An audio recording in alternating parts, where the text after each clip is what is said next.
I don't know if you're going to be ready for this. It's a good thing you let me go to the end. Good thing Grace is a nurse. And she could diagnose herself when she finds out that her lymph node is swollen underneath her arm. Not to crosstalk. All this talk about death. But one of the things, my favorite prayer now, that set aside prayer, I heard another line I never heard before today, amazingly. Help me see the truth. Did you hear that line? Help me see the truth. Got a question for you. What is the truth? I had to look it up. According to AI, the truth is that which conforms to reality. So I'll give you a test. What number is this? Number 9? Is that what you see? So that's the truth, right? Yes. What number is it? 6. So which is the truth? Is it 6 or is it 9? See, this is my dilemma in life in general, okay? I don't know what the truth is. And my mind is going to go crazy thinking about it. There's a story, I think it's out of India originally, about 3 blind men who come across an elephant. They've never seen an elephant because they're blind. They don't know what an elephant is. One of the blind men touches its tail and says, "Oh, this animal's like a snake." Another one of the blind men touches its leg and says, "No, it's not like a snake, it's like a tree." Another blind man touches its ear and says, "No, it's not like a snake, it's not like a tree, it's like a gigantic leaf." Who is true?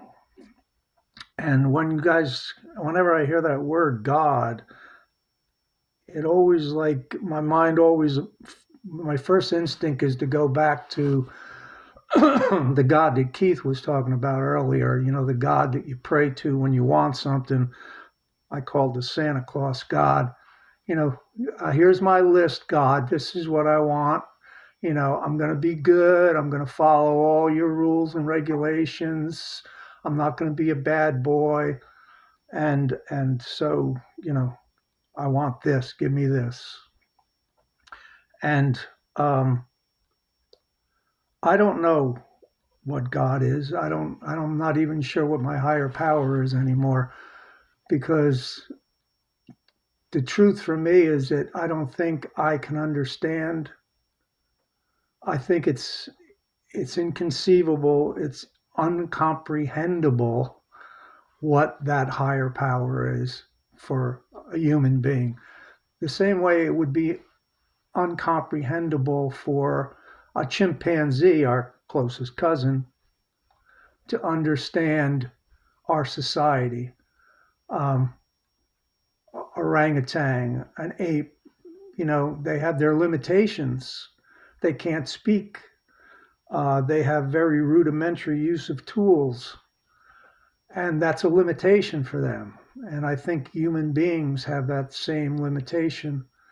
And trying to understand what the higher power really is, we're only seeing little pieces of it, the same way the blind men saw little pieces of the elephant, and then not trying to extrapolate from that little piece that we experience what the whole picture really is. The sad part to me is that human beings, being the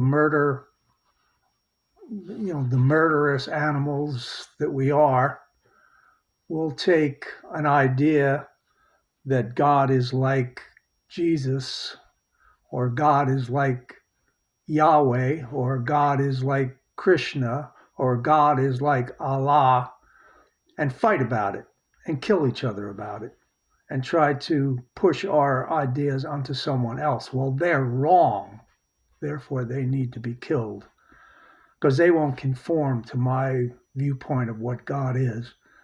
You know, I think one of the greatest um, things that Bill and Bob came up with when they formed this fellowship is choose a God of your own understanding. I think if they had made it exclusively a Christian God or a Jewish God or a Muslim God or a Hindu God, this program wouldn't still be around and we wouldn't be able to enjoy the fruits of it. We wouldn't be able to stay sober, very few of us, I think, and we'd all be having problems. Um, we had a woman who came in today who's been in this new group I'm in. I've seen her around for about 6 months or something, and when the chairperson goes, "Anybody coming back or new to the program?" and she raises her hand and she said she had 2 days.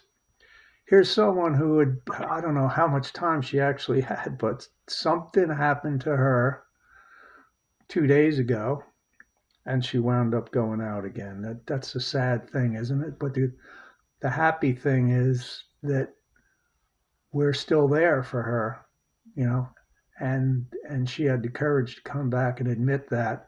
And there was an outpouring of love from the women towards her. You know, they went over and touched her and soothed her and welcomed her back.